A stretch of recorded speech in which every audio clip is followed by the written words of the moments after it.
All right, so it's March 11th, and got a couple things done, I think, since the last video.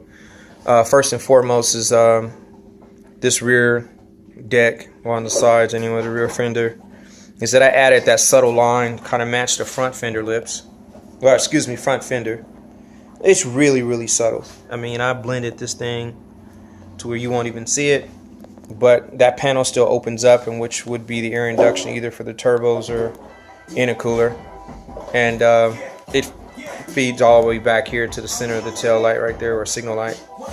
Also, I just finished and installed the diffuser today, so now that that's all mocked up and even and everything, I will stare at it for a while and see if I want to make changes, which I usually end up doing.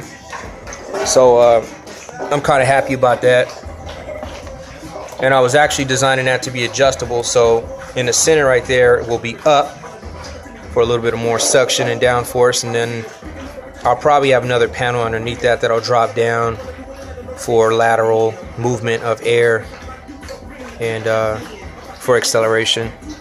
But all that mechanical stuff I'll do later, but it's there.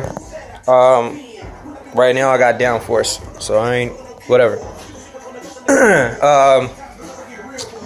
The rest of the car, so I have now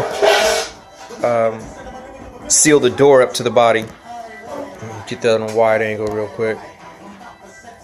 So I've sealed up the body so that way everything can be nice and even, and I can eventually start working from the inside out.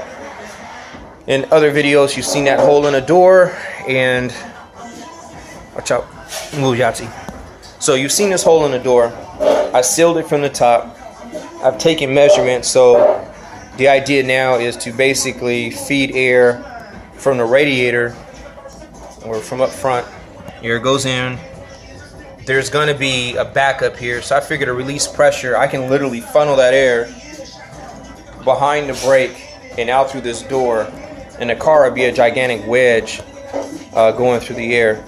So that is the agenda with that, and I still got my safety bar in there. You see that? Still got my safety bar in there, so I can be nice and safe. So at this point, I'll put my door, or the inner part of the door, in, so that way I get the window lined up.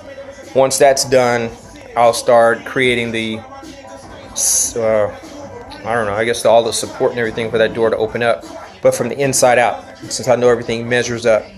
And then once that's lined up, I'll cut out my door again and do the identical thing for the other side.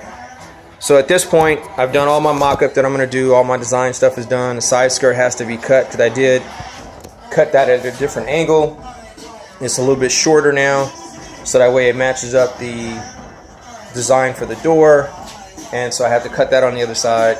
The rear deck is all nice and even too, and been blocked out. It is nice and smooth, although it does look ugly. But I got to create a skeleton or a support underneath that, and then that way I can cut out the rear deck in order for it to be opened. So I kind of engineered that already, and that should be the next step. So I'm looking forward to jumping inside and doing all my modifications. The only other body work that I got to do is this rear deck right here, putting this line on the other side over there, and that's it.